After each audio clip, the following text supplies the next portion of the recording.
सह्याद्री सामाजिक संस्थेच्या 4थ्या वर्धापन दिन कार्यक्रमाचे उद्घाटन ज्येष्ठ नगरसेवक व समाजसेवक सदानंद थरवळ यांच्या हस्ते करण्यात आले। हळदी कुंकू समारंभ, सह्याद्री रत्न पुरस्कार वितरण आणि विद्यार्थ्यांना मोफत वह्या वाटप अशा विविध उपक्रमांनी कार्यक्रम उत्साहात पार पडला।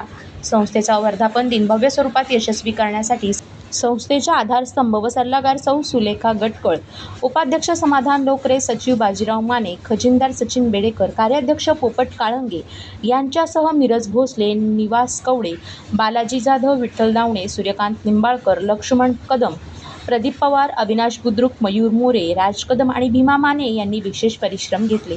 तसेच या कार्यक्रमासाठी शिवसाधना समूह डोंबिवली आणि डॉक्टर बाबासाहेब आंबेडकर स्मारक समिती यांचेही मोलाचे सहकार्य लाभले। तर हा सह्याद्री सामाजिक संस्थेचा वर्धापन हा 4था वर्धापन आहे। सातत्याने काम करणारी ही संस्था, भले छोटा जीव असला संस्थेचा तरी कामाचा व्याप मोठा आहे, व्यास मोठा आहे। संस्थेने कधी छोटं मोठं काम किंवा ते होणार नाही असं कधी संस्थेनं मानलंच नाही। कुठलंही आलेलं काम प्रत्यक्षमध्ये त्याला समोर जाऊन ते काम पूर्ण केलंय। मला वाटतं ज्यावेळेला गेल्या वर्षी सोलापूर पूरग्रस्तांसाठी सह्याद्री सामाजिक संस्थेच्या वतीने 1 लाखाच्या आसपास मदत संस्थेने तिथं पोहोचवली। एक स्वतः मी त्या स्पॉटला जाऊन, आमचे उपाध्यक्ष असतील सगळ्याच कार्यकर्त्या मंडळींनी जाऊन आम्ही त्या स्पॉटला ती मदत पोहोचवली। त्याच्यानंतर सतत कार्यक्रम असतात। यावर्षी मला वाटतं रक्तदान शिबिर पण चांगल्या प्रकारे शिवजयंतीला हा प्रोग्राम झाला।